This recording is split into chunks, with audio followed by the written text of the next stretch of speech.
అందరికీ నమస్కారం అండి. నేను మణికుమార్ని, కుంభకోణం కాపర్ అండ్ బ్రాస్ షాప్. యాక్చువల్గా మీకు నేను కుంభమేళాలో వెళ్ళే దారిలో నేను హైవే పక్కన ఆగామన్నమాట. ఇక్కడ మీరు చూస్తున్నారు కదా, యాక్చువల్గా మేము ఇక్కడ టీ కోసమని ఆగాము. అయితే మాకు ఇన్నాళ్ళు యూట్యూబ్లో చాలామంది చాలా చూపించారు, దొరకని ఒక సంఘటన అయితే నాకు ఒకటి కనబడింది. సో ఇది మన సబ్స్క్రైబర్స్కి అలాగే మన ఇన్స్టాగ్రామ్ ఫాలోవర్స్కి చూపించడానికి వీళ్ళందరూ నాందేడ్ నుంచి వస్తున్నారు. సో నాందేడ్ గ్రామ ప్రజలు అనమాట. సో మామూలుగా ఇందులో ప్రత్యేకత ఏంటంటే జనాలు అందరూ వెళ్తున్నారు, కానీ ఇక్కడ జనాలతో పాటు ఇక్కడ దూడను కూడా తీసుకెళ్తున్నారు. చూడండి, గంగా స్నానానికి. యాక్చువల్గా నాకు ఎంత అంటే ఇలాంటివి చూసినప్పుడు చాలా మన సనాతన ధర్మంలో మనం ఇచ్చే వాల్యూ అది. వీళ్ళు నాందేడ్ నుంచి క్యాబ్లో తీసుకెళ్తున్నారు. సో వీళ్ళందరితో పాటు.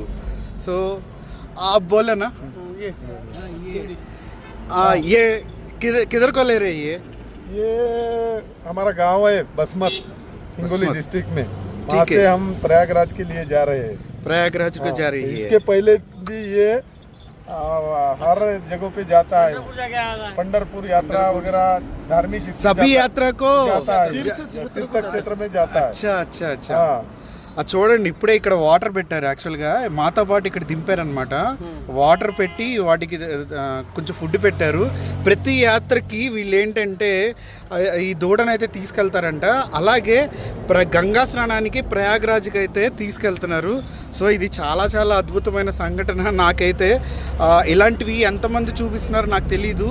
సో ఇలాంటివి చూపించండి.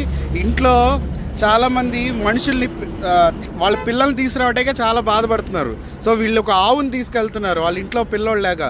సో మన ఇంట్లో ఉన్న పిల్లలతో పాటు పశువులు కానీ లేదా కుక్క పిల్లలు కానీ ఇలాంటివి ఉన్నా కూడా వాటిని కూడా తీసుకెళ్ళి ప్రయాగ్రాజ్లో స్నానం చేయించండి. ఆ పుణ్యం మనకే కాదు, మన ఇంట్లో ఉన్న జంతువులకు కూడా వస్తుంది. సో ఈ ఒకసారి అందరినీ చూపిస్తున్నాను. సో చాలా సందడిగా అయితే ఉంది. సో అందరికి బాయ్ చెప్తున్నానండి.